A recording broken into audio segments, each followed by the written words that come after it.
Good evening, ladies and gentlemen. Welcome to another exciting Vobie One-Eyed Kenobi Showbie with me, Richard Vobes, and you. The lovely... Me? Yeah. And the me. And the lovely Julia. Yes, here we are, Monday morning. Hang on a minute, I just this second got up. It's a Monday, and it's the start of another exciting week, and we are here to entertain you. We're the boys to entertain you. I don't know how it goes now. We're the boy. Anyway, those of you... You'll probably get copyright strike Yeah, anyway. it's probably, we've copyright strikes all over it. Ow! Strike you, and strike for you. Yes, they're all striking us. It's striking me as being completely and utterly mad. Anyway, welcome to the Monday show. A lot of people out there, including Sean James Cameron, Mark Burgess, Station Master's Choice, Simon, Mr. Mocky, and others who are fascinatingly tuning in to the old tube that produces the Vobe and the Julia. How are you, lovely Julia? Start of another week. How's it going? Yes, it's another week. Yes. And how's your week going? My week's going very well, actually. I've had a bit of a lazy old day today. Didn't want to tell you that in case I know you've got kids. But I've had a bit of a lazy day. Put my feet up at least twice, but not for very long. Did chop some logs, hauled some logs in, lit the fires, edited a video, walked down to the town. Really lazy day, it sounds like. Yeah, walked down the town, came back, answered emails, answered the comments. Got the show set up? I moved my van Yes. into the tightest spot I've ever moved it. Oh, Took me right. about half an hour. Okay. I got tomorrow's video encoding whilst it was doing that. No, uploading. Oh. Whilst it was, and it said 20 minutes. And then I went downstairs and I thought, I wonder if old Snagface has moved her car because she'd parked back in my space again. Because when we went out yesterday and made a video, came home, Snagface. Bada bing, bada boom, she was in the space. She was in my space. And one of the plans I was going to go to do today was to go and buy some hardcore, some cement and some plywood, make up a plywood mould of about this sort of size. That's that square by about that high. So made very heavy blocks out of concrete to put either side of her car with a little post in it so you could see it when you're parking. Too heavy for her or anybody else to move. I'd also have to buy myself one of those sack trolleys so that you could actually do that, get it on the trolley, then wheel them into my house, into my garden. So that when I move my van, I can leave these bloody things so that people can't park in my space, which is very irritating. Anyway, I didn't do that. Which I will. I will because my. You will at some point. I will. She'll irk you enough. And I was irked. You were so irked. I had to park my van up the lane a bit further in an awkward place, in which people having to get past. There was a tiny gap, and I thought if you're got a pushchair or a trolley, you might scrape my van, and I didn't really want that. So this morning I waited, and then finally Snagface left, but somebody else had parked, leaving me space with 2 inches that way and 2 inches that way. So if I could drop the van down like that would have been perfect. Push it in, if the wheels went sideways, I could have got in. Yeah. But I was determined. That's not the case. But you wiggled it and I wiggled did this, and there are blokes down the end of the road who were fixing the roof. Yeah. They were standing there and they noticed they started just watching this idiot in this van going for 20 minutes. I got it in enough, not snug to the wall. I just got it in enough so people could pass. Mm-hmm. Then I came back and the 20-minute upload had done. It was done, it's like, oh yeah, we've done, mate. You've been out there. Was having a fag. You've been, sitting on its back, putting sun cream on its lotion. It says it's summer now, Got the van in, and then later on, I noticed the bloke who'd parked and just left me enough space to get. He had gone, so I moved my van back, giving me plenty of space. So now, if I needed to get out, I can. Excellent. How's your day been? Yeah, long but quick. Good. Work that out. Long but quick. When it grows very fast. Lots of people outside in the rain, sheltering in some part of the world, but we're not bothered about them at the moment. Seabird Fingers says, fingers crossed I get to see my neurosurgeon on Tuesday.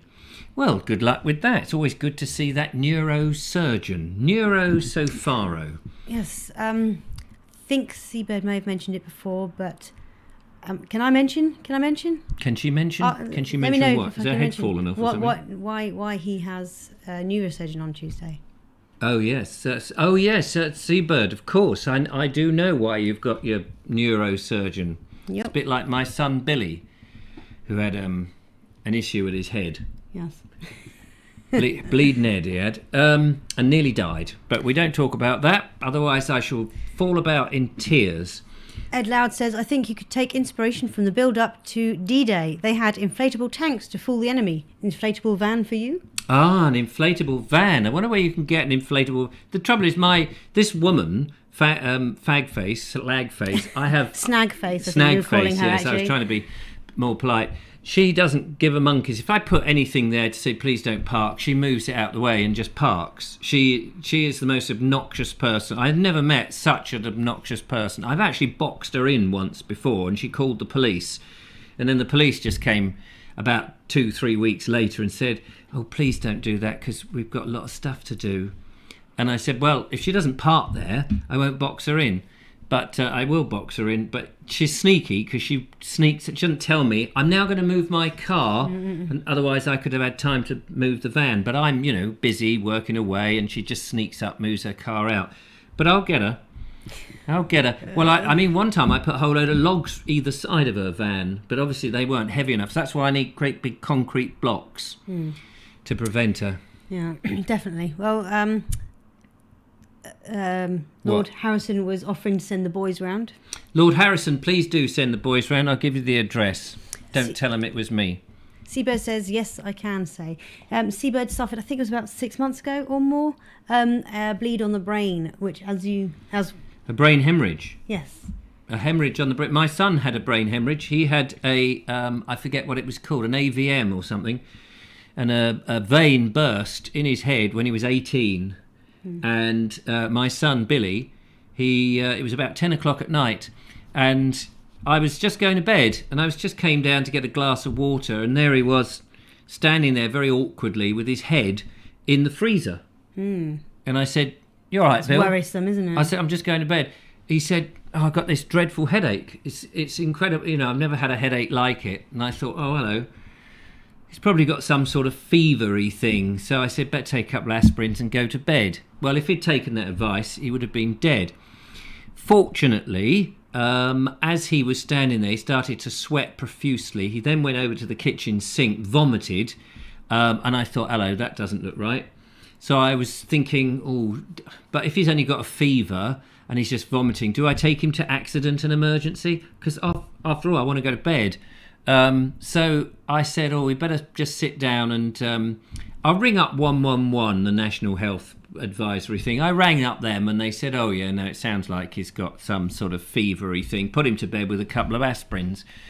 So I was just in the process of doing that. Then Billy collapsed, slid off the chair, and I grabbed him and his eyes were rolling. And and I had the phone on the floor at this point, and I heard them say, I can hear what's going on. We've called you an ambulance. So an ambulance came quite quickly. This is pre-COVID, of course. This is about some time ago now, 5 years ago. And the ambulance came, and 2 ambulance blokes came in, and I was trying to look after Billy, and they said, oh, yes, it's a fever. He's got this weird fever. Probably best not to take him in, plus the fact we're coming off shift now. And I thought, oh, right, okay, we don't want to upset you guys then. So they were coming off shift, and they said, no, bung him to bed, couple of aspirins. So, and just at that moment, there was another knock at the door and a paramedic arrived. He came in and he said, no, that's not a fever. That's a bit more serious. Get him to hospital. So they got him to hospital. The hospital at Worthing, the Worthing Hospital, took him in. He was pretty unconscious at this point, and we had to walk up to the hospital. He went in the blue lights and stuff. And then there was a bit of mucking about, and we were waiting. We weren't allowed to see him. Then he had been off to a scan to have his head scanned. Then they came back, and the next thing we knew, he was being sent to Haywards Heath, the neurosurgery department there, because he had a bleed on the brain. And when I got there and saw the doctors, and I said, crikey, is he all right? They said, well, he's stable at the moment. I said, what's the worst that can happen? They said, well, he could die. And that was a lump in the throat, and he didn't die, as it happens. But he did have to have brain surgery. And I think that's what Seabird has got to have, isn't he? Yes, so that's what he's waiting for. So Seabird, they are, I don't know where you're going, but they are absolutely brilliant, and do not worry. They will cut out your brain and you won't remember any of it. Seabird says, I was driving my car by Goring Gap when it all happened. I don't know much about it other than they were kind people in Goring that helped me, and thank goodness, you know. There are many people. Unfortunately, it is a sad reality. There are going to Haywards Heath. Oh, you're going to Haywards Heath. They're great. I can't remember the name of the consultant that we saw now, but yeah, good for you. They know exactly what they're doing and they'll look after you. So you're in good hands. But a friend of mine who was a juggler on the juggling circuit, his wife had a brain bleed like that, collapsed and died. And he was out juggling, came home, his wife was dead on the kitchen floor. Oh, God. It can just happen really rapidly. You know, you just go down, you don't know what's happened, and the next thing, everything shuts down and it's all too late. Mm-hmm. If you want a way to go, that is a good way to go, because you don't really know much about it. Quick. But it's a shocker for the family. Yeah, absolutely. Bonnie H says, my brother-in-law died due to paramedics not taking him to hospital. It's going through the courts now. Yeah, it does seem, I mean, at the moment, you can imagine with the COVID situation, this is a nightmare, because the waiting times just to get an ambulance to come round. So whatever you do, just be careful, because we've probably got to wait another year before the ambulance service gets back to some sort of, we'll reach you within 2 hours. I think at the moment it's something like, we'll reach you by Thursday. Jeff and Mandy says, Richard, see email from me. Seeing the email from you? Not me, from me, them. From them. From saying, them, me. Folding parking posts. Here we go. This is what we want. I need somebody to put them in. Oh, yes. Here we are. Look, have a look at this, ladies and gentlemen. These are some folding... Why have we got this? Customise my... Oh, yes. I don't want... See, I hate this. I don't want any of these. No. Is that it? Is that it? No, there's no. more up here. Why... You've got that one clicked. That one? I can't unclick. Yeah, you can't unclick. Yeah, I see. okay, I agree that. Anyway, look, here we go. Folding posts. You can put them in the ground, but you've got to drill them and things, haven't you? Looks like it. My neighbour was going to do this because he's got a big drill. How much are they? See, 90 quid. Look, 90 quid. For the same money, I can get some great big things that I could move about wherever I want. So did you say he was going to, the neighbour? He was going to, but he keeps saying he's going to, and then nothing ever happens. Meanwhile, the woman keeps parking in our space. Ed Loud says, I had some lovely wine from Haywards Heath when I was in the Romley Marshes. In fact, it was so nice, I've had it twice. Once in the mansion at Port... How do you pronounce that? Limpnin? And once in the Mermaid at Rye. Keep talking, I'm just adjusting. I want to adjust the cameras. Ed also says English wine is very underrated, in my opinion. John James Cameron says he saw a house to rent in Haywards Heath today. So you're looking around for somewhere to move to outside of London, which is interesting. Snacklofter says, I'm listening on headphones. It feels like I'm right there in the studio with you. Does it really? Hello, Snack. Now, have I just made that too bright? It looks too bright now. Sorry, I fiddled with the cameras. Oh, yeah, too bright. Sorry, I'll go back. Shine bright like a diamond. Oops, don't sing. Well, what happened? Well, I sang. Copyright strike. Could get copyright stricken, struck, stroked. No, not stroked. Try that. Lisa L says, no, I only paid £20 for mine, Richard. £20? The drop down the parking posts. What else have we got here? John B says he's feeling depressed now. Why? Because of all the Blaine breed. The Blaine breed. Well, don't let your brain bleed is the answer, isn't it? Can happen to any of us. We could all go like that. If you don't have a show one day, it's probably what happened to me. Probably hereditary. Everyone's I probably got it fetching from their Billy. sunglasses back apparently now. They what doing? Everyone's fetching their sunglasses now because it was too bright. Oh, because it was. I'm so sorry. Right. Okay. Well, we've got 1, 2, 3, 4 videos, ladies and gentlemen. I'll make sure I kill the right tab in here. £20. Andy Thompson says, how's the fasting going? Quickly. Yes, it zips along. I tell you what, those 17 to 18 hours when I'm not eating, I just have to keep drinking water. Lisa L says Halfords. Halfords, I can't eat Halfords. I've tried them once, but they were a bit big and they were mainly concretey. Concretey. Did you eat the concretey? Yes, I eat the concretey. And some crunch for your crunch? Crunch, yes. Crunchy crunch? I did, what? Clunchy crunch? Clunch, yes, a bit of clunchy crunch. As long as it's not anyway. Moving on. Moving swiftly. We will play a video, ladies and gentlemen, as we're 16 minutes into the show and nothing yet has been achieved. I must say, before we do that, actually, there's a couple of things that we have to do. This lovely card here that Julia is now holding. Look at that. It's just like magic. Lisa Fox, is Rami Boo out there? It finally came, Lisa. I know you sent it 6 weeks before Christmas. It's finally arrived. Anyone sending anything from America is being held up, I think because of the COVID situation. It says on there some words which probably mean something very much. The most wonderful time of the year. I was going to sing it, but I decided not to, just in case. And also there's some lovely postcards in there with a message on the card. Cool. Do you want to show read the card bit? Thank you for all the hard work in bringing so much cheer to make me and all of your viewers, me and all of your viewers, each and every day. Here's hoping that this holiday season will return all that cheer back to you, plus 100 times over. P.S. Enclosed are some postcards from Oregon showing you my town of Eugene and the area in which I live. And we're going to show you these postcards of Oregon to this camera here. There it is. Look at that. This is Eugene. Did she say her village? I mean, it's a town. That's like a massive city to us, isn't it? Yes. That's the first one. We're going to show you the second one, which is coming up on your screen now in colour.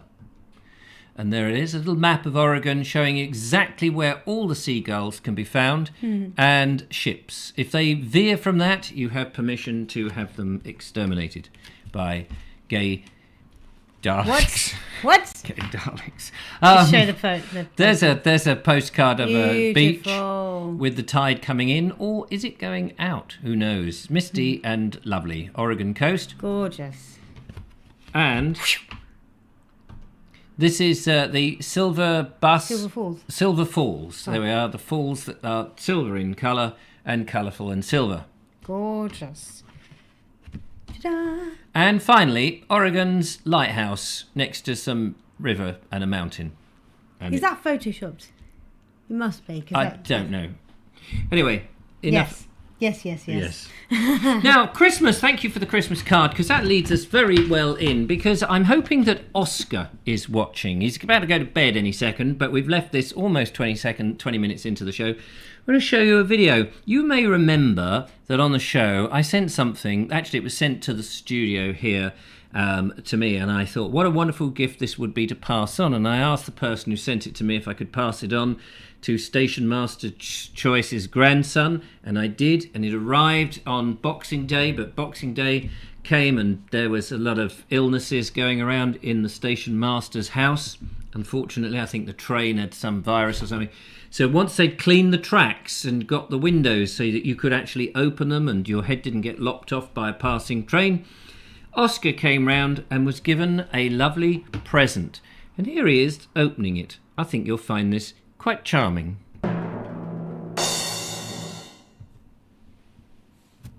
Happy Christmas 2021. Oh, yes, it's Richard Vibes. Yes, Richard Vibes. Okay, can I open it? Yes, you can open it. Okay. But don't forget Julia. Who's it from, Oscar? Read the front.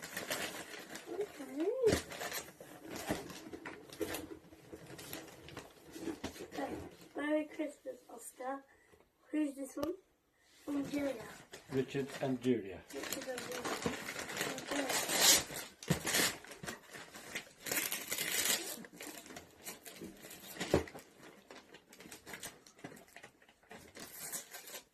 Okay. Okay, we got that label on. This is Julia. Okay. I'm just going to go and pull the hose down. Just like a fire inside rug. And then, I'm going to get the pack open. And what's inside here? Need some help? Oh, an expert open boxes. Alright. Just stuck to me. That's why I don't like sellotape. Because it gets stuck to you. That's what it's for.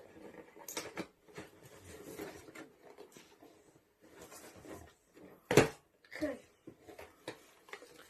I think we've got away with it here. Okay. Do you want some help with the last bit? No, you've done it.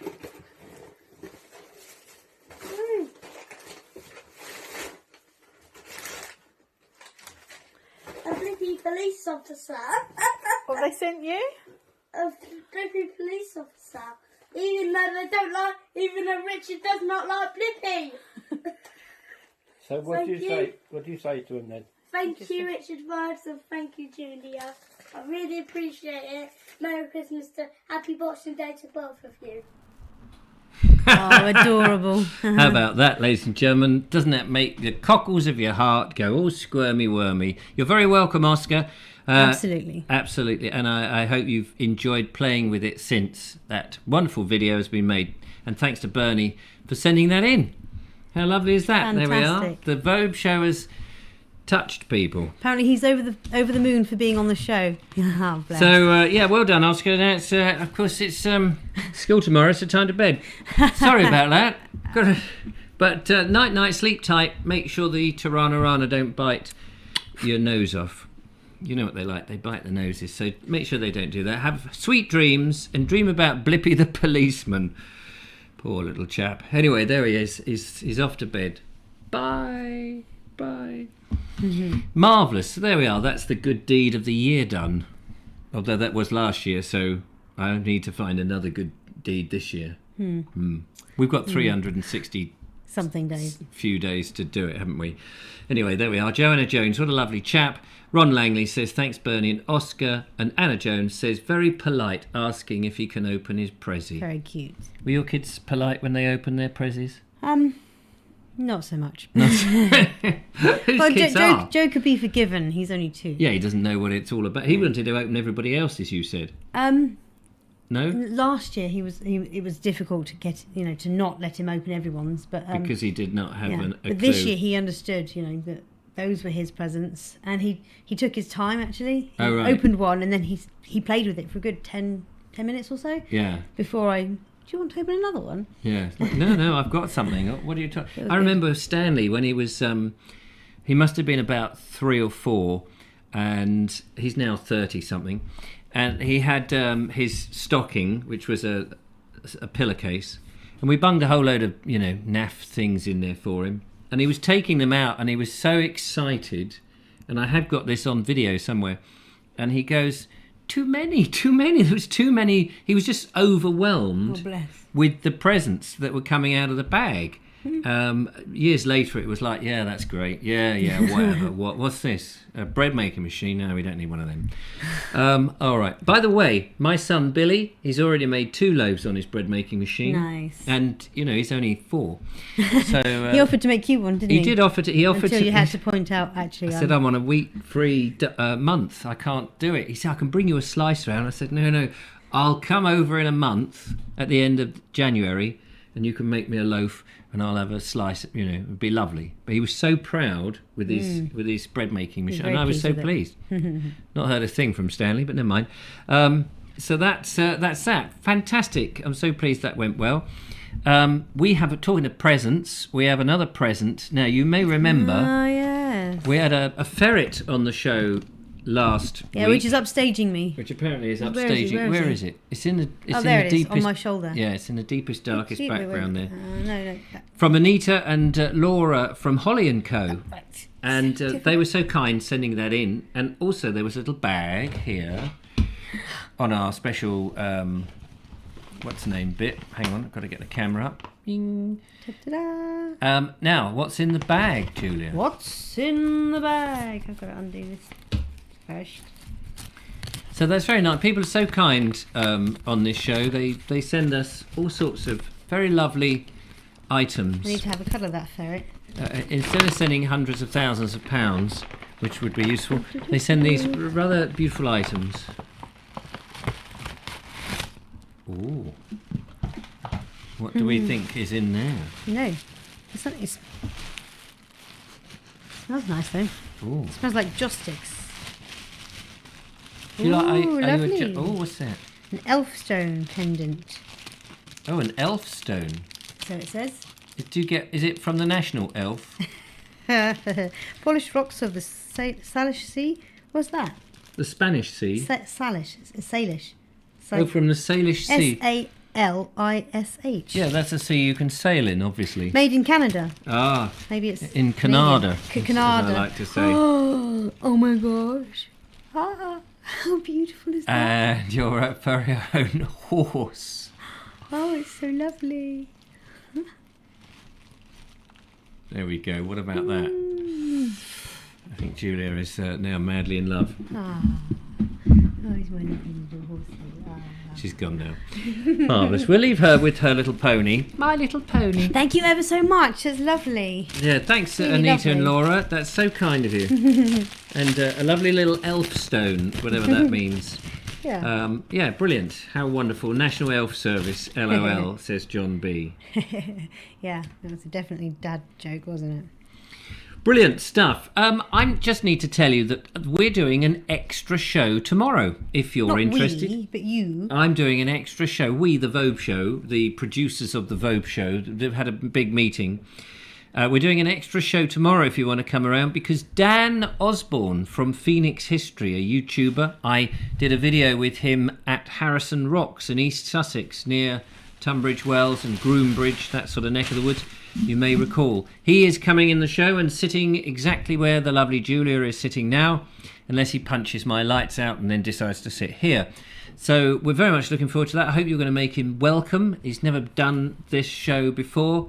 So that will be good. And he's coming in tomorrow. And Ricky is coming back, I think, the following Tuesday. Have you asked him? Yes. Cool. And he said he would. He said under duress, he would come in. Look at that. Not everybody on this show gets a pet horse. No, not everybody. But some more than others. I think he's happy though. I think you're more happy. He looks startled because his mane is like sticking up on end, going, "Oh my God, what's Right, happened to me?" I've got time to train that. Yeah. Bless his little cardboard socks. Anyway, enough of this gay banter. Let us move swiftly on. Wilf Meyer has sent in a video. This is relating to another kind of animal, but a flying animal. Ooh. And he is in Canada. So this all, you see how Does flow seamlessly beautifully. this show is so seamless. It's almost as if it's serendipity. But no, it's been manufactured this way. We're going to have a look at some gulls on ice.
Sorry, that took me by surprise. Just trying to work out. We were just sitting when there. things were flowing nicely, and then we saw Everything some was gulls flowing. on the flows. And then there were what looked like great big.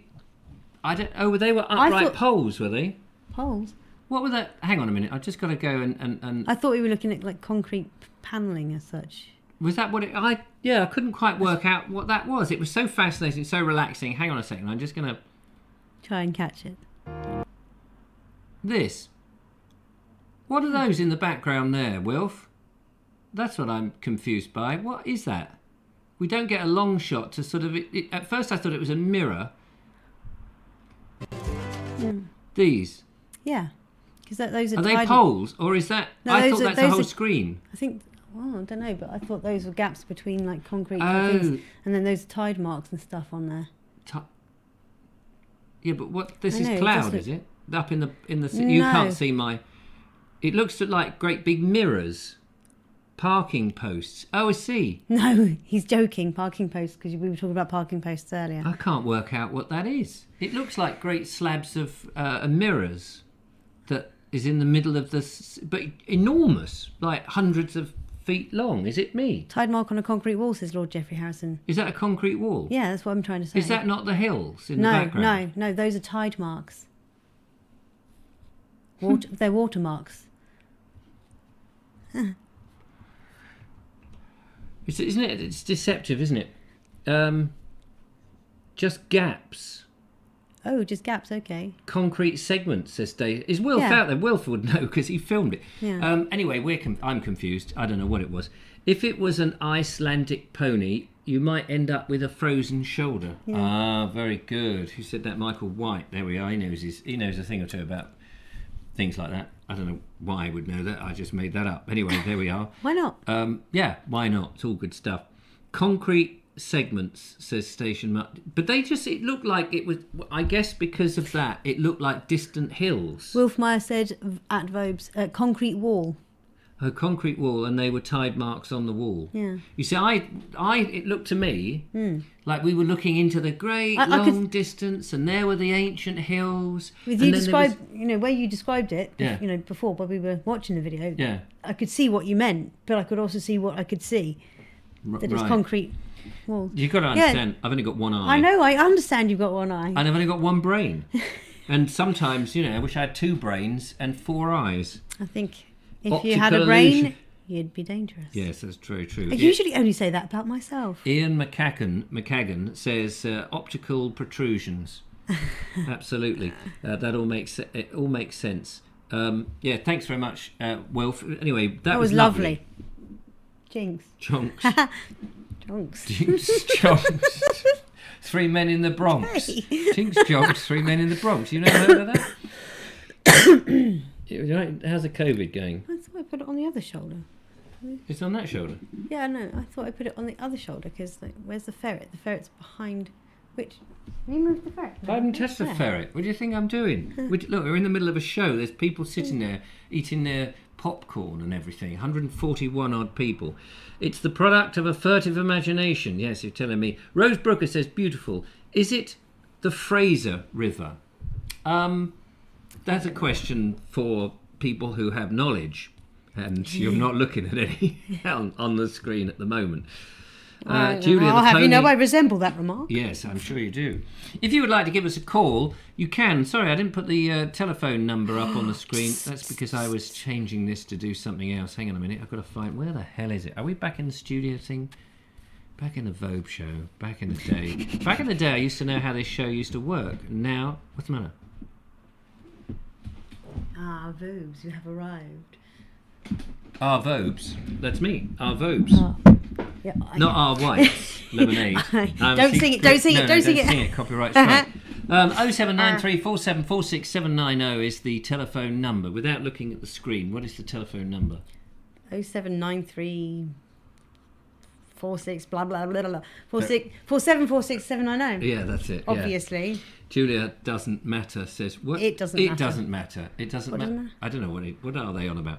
I don't know anymore. Anyway, yes, you're free to give us a phone call on that telephone number if you wish to join in the show and tell us something about your week. Mr. Mocky says 139 odd people. I'm not odd, thanks. Well, there's plenty of odd people watch this show. Well, I'm certainly not even. I must be odd. They're all on medication of some description. That's why they're dumped in front of their screens to watch this old nonsense. people you would think had better things to do with their lives. Andy Thompson says, "Who knows who the man was in Earl White's advert?" Did you? You didn't just read that, did you? No, I didn't read it. Hello, welcome to the show, whoever you are, calling up on the old Dog and Bone. How are you? Yeah, very good. Is that Fabian from Stroud? It's FAB. FAB. FAB. And we have horses on heads today. Horses on heads and Briefly. ponies on knees. Oh, absolutely. I was wondering about mirrors and concrete walls, but here's a nice, interesting alternate idea for it. Okay. It could well be fishing nets. Oh, fishing And nets. also to keep the ice from certain areas of the water, maybe. Stop the ice from water. What did you say? Stop the ice from watering? How can you? What are you on about? Stop the ice. Yes, we're going to stop the ice from watering. Stop the ice from floating into an area of water that may be sensitive or something. Oh yeah, that's sensitive water that doesn't like getting cold because it freezes over. I've heard about that. Yeah, isn't that dry ice is like that, isn't it? It's very dry and it lifts up and turns into a mist when it gets to evaporation thing. Yeah, it's a droll, isn't it? Yeah, that is very cold. Do you know what the freezing temperature of dry ice is? 36. What? 36? 36? What, minus 36? I I don't know. Let's have a look, shall we? I haven't a clue. Freezing temperature of dry icicles. Freezing temperature of dry ice is 109 degrees Fahrenheit. Well, that's useful, isn't it? What is that in centigrade? I bet that's 36. I bet if it comes out as 36, that would be hilarious. Right, next job is to find a converter. So I don't know how you spell Fahrenheit. Bonnie H says, "Water is so strange." Height to E, I think. Celsius. Centigrade. How high are you? The line's not very good, actually. It's not. It's not brilliant. Fabian. But it No. minus Is that better? Oh, slightly, yes. minus 78.3333 Celsius. Minus 78 is what it is. Why? That's almost boiling point in minus figures. That would be difficult to achieve in your fridge. Put it like that. Well, how about the fact that you can actually burn yourself on ice? Yeah, we couldn't hear a word you said. Your internet. Something about putting Sorry. yourself on ice. Putting yourself on ice.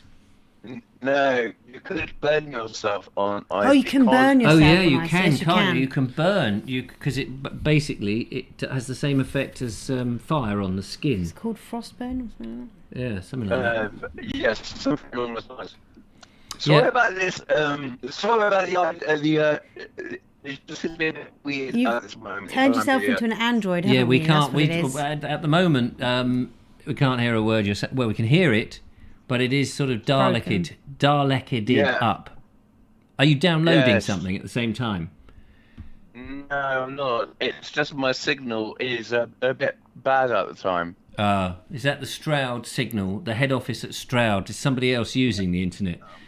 It must be decapitated at the moment. Yeah. Go and chop their legs off. Oh, absolutely. Make I the think pylon I a need bit to higher or something.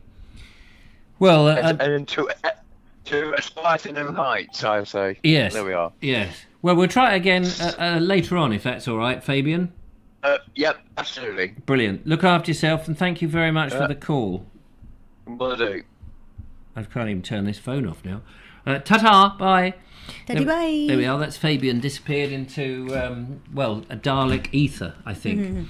Water can exist in 3 states at the same time. Gosh, which one is that? New York, California, and New Orleans. It'd be very difficult. They're all separated, aren't they? Yeah, they're separated by land, but joined by rivers. So they can operate in 3 states. See how it works? Yeah. They may have made the bit about actually being joined by river, but there might be a river that goes through 3 states in which water could be in 3 states at the same time. Yes. But is it the same bit of water? That's the question. When you have a drop of water, it's a singular thing. When you have a flowing river, is that a singular thing? Is that same drop still the same drop, or is it somehow you become can never put one? your foot in the same river twice. No. Never put your foot in a yellow puddle. No, don't do that. Hello, welcome to the show, whoever you are. Good evening, Mr. Vobes. Good Good evening, evening. Mr. Cragratty. How are you? Yeah, very well. Thank you very much for asking. How are you, more to the point? Yeah, Have you been I'm climbing anything? I'm fine. No, but we're going to, hopefully going to North Wales, up near Snowdonia, on the 27th. And are you allowed to do that? Has the Welsh Prime Minister or whatever he is, the Welsh... I believe we can at the moment, yes. What's his name? Mark somebody or other, isn't it? Mark He hasn't put, I don't think Radcliffe. he's put, No, it's not I don't Radcliffe. think he's put roadblocks up yet, yes. He is the Mr. Killjoy. I mean, he is more Killjoy than Kim Jong-un, isn't he? I believe. Sorry, who? Yes, one of the guys in our club lives up near Snowdonia, and last year in lockdown he couldn't even get onto Snowdon. He only lives about 2 miles away It's from. ridiculous bloke. He wasn't allowed out. They closed everything off Yeah, in it lockdown. is bonkers. But, I can't yeah, remember no, his there's name, lot- but anyway. Lots of people have been up in the snow, so we're hoping it's going to stay there, and we'll get up in the snow. So yeah, that's the first trip of the year. Oh, planned. lovely. And do you like climbing in snow? Is that one of your preferred climbing things? Not so much easy climbing. Yeah, I've done it in Scotland. It's more in Snowdonia. It tends to be more just walking and scrambling and going up steep bits in the snow with your crampons and your axes, or going along icy ridges and trying not to fall off. It's good when you can see the ridges, for sure. Yes, it's probably more risky than actually rock climbing on rock. Yes. But, Because it's slippery, isn't it? Yes, it can be. Mark Drayford, that's his name. Thanks to Sean James Cameron. Mark Drayford, the I don't know what his role is, but he's like the Prime Minister of Wales, isn't he? Yeah, they do tend to lock down quicker than we do in England. I think if somebody sneezed, he would probably put everybody into bunkers and just shove leaks down with them and say survive on that for a month. I mean, he seems to be the most nervous man in the world. Yes, he does rather, doesn't he? Yes. But hopefully, if all things being equal, it'll be okay. Knowing our luck, it will probably be lashing down with rain and blowing a howling gale like it was the last time we went. He's the First Minister of Wales. Well, take an umbrella, preferably a stout one that will not invert itself like... The last time we were up, a couple of years ago, we went in January, and it was so windy and so wet that if you tried to put an umbrella up, you would have ended up flying off the mountain. I was going to say you'd do Mary Poppins. Poppins, it yes. would make a great photograph, though, wouldn't it? If you were climbing up one of those sheer walls and you took an umbrella with you and you had it, so you could go, I'm all right. If I fall off, I have my own parachute. Yes. Make a nice Sure, picture, but- though. I mean, comedy picture, a moment of frivolity. Yeah, One always before I needs a little bit of Before I frivolity. splatted into the ground, yes. Well, you wouldn't have to let go or anything. Just hold on to the umbrella. Wonder how big an umbrella, the brolly part, would have to be in order to actually take your weight. About the size of a parachute. Yeah, there we are. That would probably be it. We get smart asses on this show, we get some right old smart asses. I've had a smaller, because you get golf-sized Umbrellas. don't you? Yeah. The next size Yes. in. Had one of those nearly take me before. Okay, Yeah, I'm not that I'm- big, and I was actually I'm really sure, skinny I'm then. sure it but would. Yeah. That was the I days mean- when I wore these wedge Skechers trainers. Oh, I see. Yes. People always used to joke saying, "Oh, is that in case in case the wind comes and doesn't keeps you anchored to the ground?" Very funny. Didn't work. a few years ago we went up there, and when it was quite windy, and we were literally, walking around the corner of a footpath round in the shelter, and then you walk around the corner and the wind would hit you, and we were literally getting blown over. Were you? Yeah. Yeah, Oh. it was probably about 60 mile an hour winds, and you'd feel the buffeting, and the next thing you find, you'd be flat on your back. Ray of Hope suggests that if you have 3 jabs, you can climb Mount Snowdon. And I imagine that if, say, something like a big ram or a long-horned cattle were there to jab you up the rear end, you'd be climbing up pretty quick. I know that would incentivise me. We've got Dan who took me to Harrison's Rocks, appearing on the show tomorrow. You've scrambled around there, haven't you? Yes, many years ago, probably about 20 years ago, I went down there with some friends and we did some climbing on there for the day, but it's pretty horrible. Because Snowdon is what? Is that volcanic rock of some description, if you're doing rock climbing, you want something that isn't going to come off in your hand. Yeah. Sandstone is notorious for just breaking off. Yeah, taking you with it. Not my favourite stuff to climb. No, I can see why. Prefer something a bit more solid. Yeah, because I imagine that when you're banging in those pins that you secure your ropes to, it would be very disconcerting. Is every time you bang that in, effectively you're just chipping away at the rock. You're not allowed to use any equipment. There all has to be. They have stakes at the top, metal stakes, and you go up to the top and tie a rope to the top, and then so that you're not damaging the sandstone as it just wears away. But yes, there you go. There you go. Lovely. Bit of fun, isn't it? If I could interject briefly. Please do. Tilly Dog says, hi Richard and Julia from Australia. Hello everyone, they say. Hello Tilly Dog, welcome to the show. Yeah, welcome. Tilly Dog, what a lovely name. Just caught a live show for a change. Well done. Yay. All right. Woo-woo. Yeah, that's good. That's good, isn't it? Must be silly o'clock over there at the moment. I'll let you get on. I've got a video which I should be sending in to you on Wednesday, I think. Yay. Oh, lovely. We look forward to that. Thank you so much, Pete. Okay. Well, look after yourself, won't you? And I had a thought about your issue with your unfriendly neighbour. Oh yes. You get the cones, the roadwork cones. Yes. Well, if you managed to get hold of a couple of those and filled them full of concrete, they'd be quite heavy. That's true. But the thing is, she would still be able to move them. Well, would she? They're quite heavy. Are they? Yeah, I mean they're probably about 2.5 foot, 2 foot tall, and they are quite solid. So if you filled those full of concrete, they'd probably be almost impossible to move, unless you were reasonably fit like yourself. She isn't fit. If anything, to frustrate her, that if you just kept coming out with the cones and surrounded her vehicle with concrete cones, so that she could move them, but it's a faff. Then she might just think, when I want to go to work and I'm going to be 20 minutes late because I've got to move these sodding cones out, is it worth parking in his back? I mean, that's really the thing. I don't want to damage her car. I just want to make it. I've got to be careful. I mean, I nearly let her tyres down, but I didn't. I just thought, no, I'm going to bide my time. I'm not going to get mad. I'm just going to, because the thing is, if I've got my logs being delivered, the van that comes with the logs, he needs a bit of space and he's got to swing his arm. Not crane arm. His crane arm, not his own arm. He's not, and he's got to be able to get these logs in and out. And I have explained. Just picturing your log man, John, with Mr. Tickle length arms. Yeah. Sorry, carry on. So and I put on a note on her car saying, please, I've been ever so polite to her all this way, and I've just put, please don't park here because I do need access to it at all different times, and you're likely to get boxed in. And I'm not saying I will box you in, I'm just saying you're likely to. And the truth is I will if I see her, because she shouldn't park there. She's got her own parking space, but she chooses to park in mine.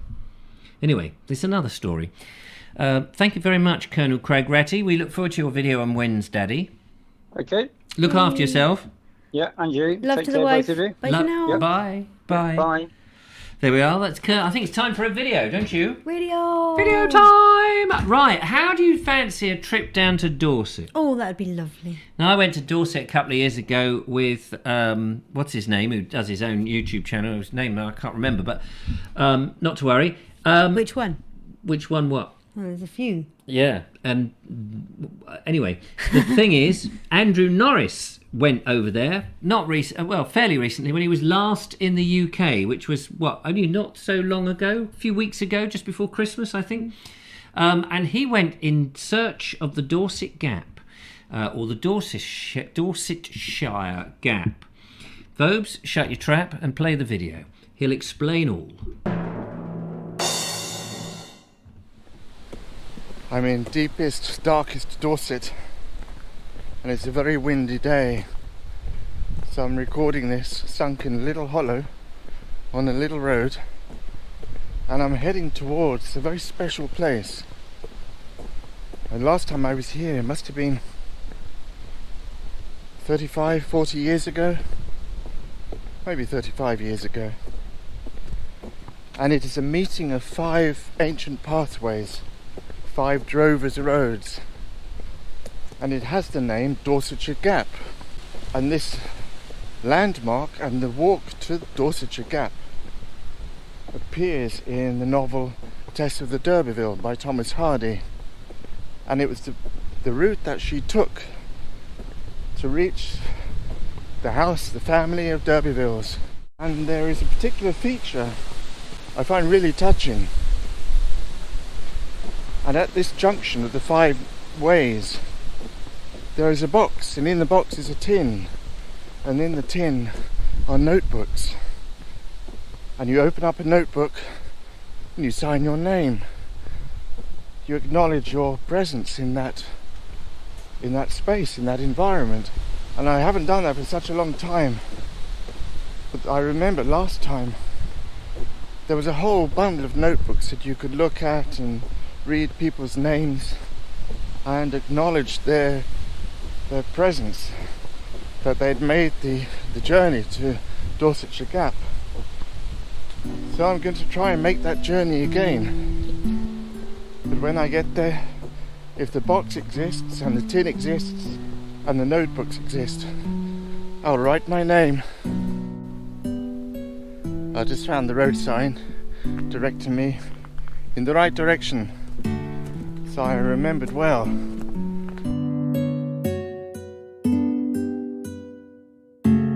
It's very windy, and there's a thread of rain coming from over there, but somehow that all seems in keeping with the adventure of today.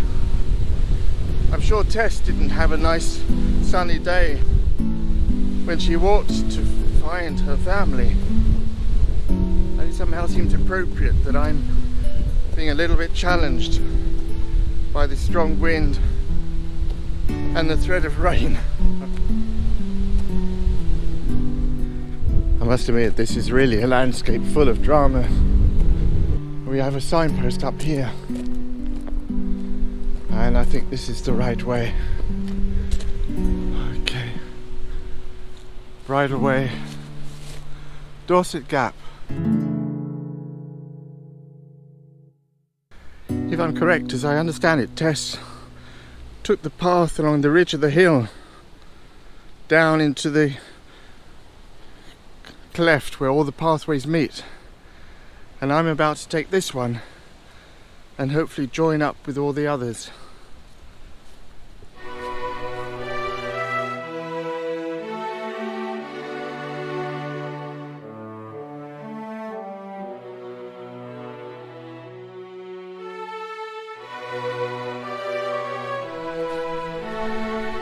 One thing I remember from when I was last here is this pear-shaped mound which looked man-made.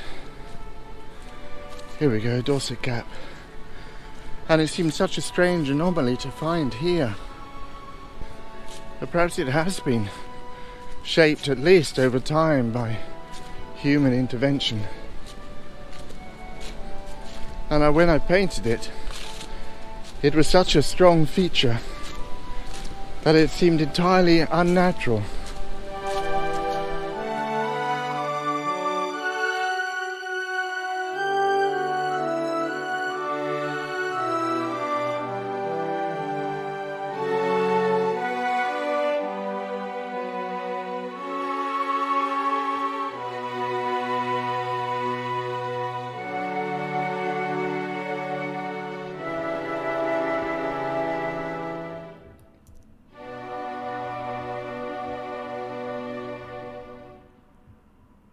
Find out what's in the box next week. whenever the video comes in next. Andrew, thank you very much. Very interesting. Bit like visiting a church, isn't it? Sacred place with I Was Here book. Yeah. A visitor's book. That was I the Was word. Here I Was book. Here book. I couldn't think of the term. Fascinating stuff. It's a place I must go and visit myself some point. All those interesting paths. A bit like the river that we said the river can be in the water. Oh yes, that's right. Can be in 3 states at once, or whatever it was. Marvellous. We're going to go from Dorset up to the Highlands in a second. Ooh. But before that, we're going into outer space because we must call for help.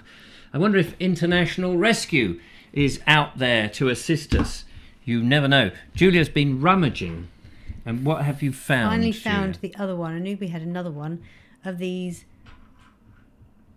limited edition. Hello, focus. There we go. What There is we that? are. It's Thunderbird. Is it 4 or 5? Thunderbird 4, that is. It Hang on a goes in minute. the We've got little pod. a calling person on the phone. Let's find out who that is.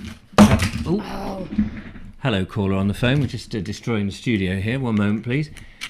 Here we go. First time it's happened to me. Who's calling? Worthing.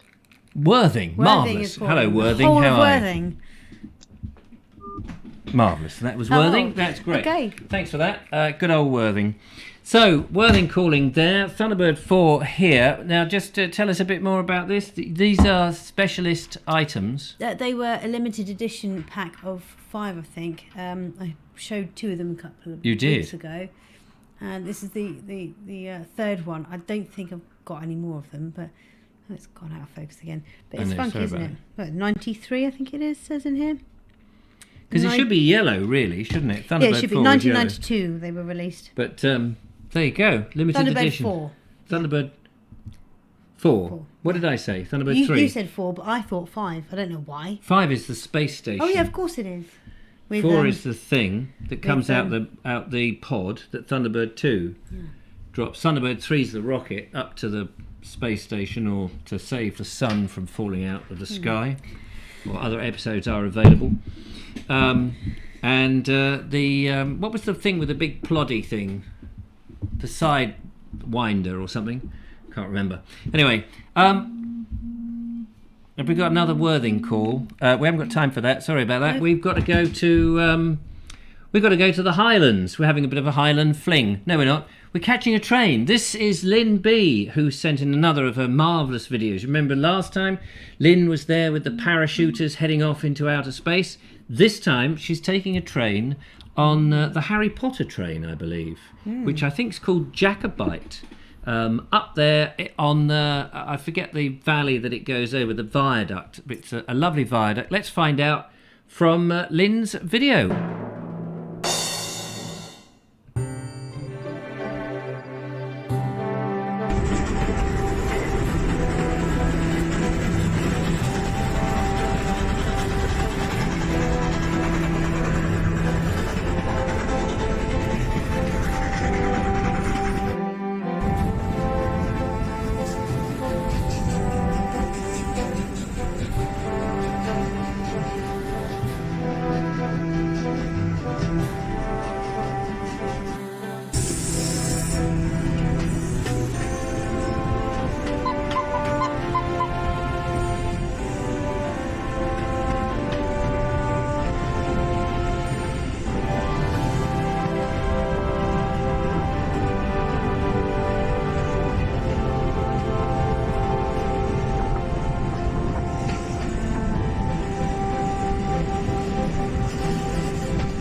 That's a journey, isn't it? Ah, what beautiful countryside that is. How thrilling that must be to cross that viaduct. Although I guess when you're on it, it's probably not as dramatic as it probably looks from the ground, looking up at the huge pillars of the viaduct. Maybe. But fabulous to see. Thanks for taking us on the journey, Wonderful. Lynn. That was absolutely thrilling. Sometimes though, it's a shame when something becomes known for the film rather than for the structure itself. Yeah. Like Sycamore Gap, just known for that Prince of Film. That one film. One film, whereas it's a stunning landmark in its own right, and yet, you know, Well, among us tree lovers, it's quite well known elsewhere.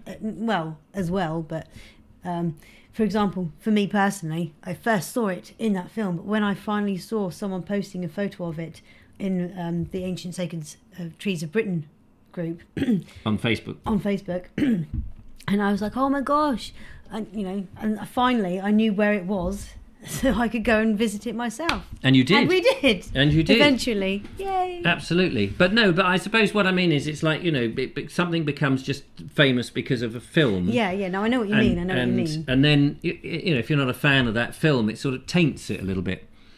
In my case, I'm not a fan of Harry Potter. Luckily for me, I am a fan of...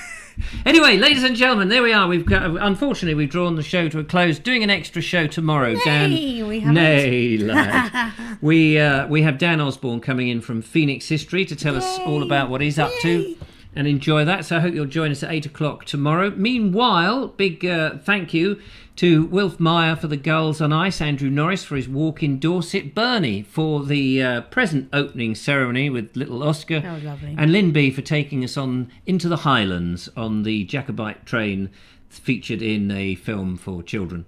It's been marvellous. And Julia, thank you for coming in. Thank you very much for having us here. Oh, and I'm thinking of switching to... I think I need to switch to Fridays. Oh. I'm not sure if I have to start that this week. I'll have to double check. Oh, okay. Well, So I might not be in on Wednesday, but if I'm not in on Wednesday, I'll be in on Friday. Okay. If that's okay with you. Yeah, just to turn up and we'll make space. You know what it's like on this show.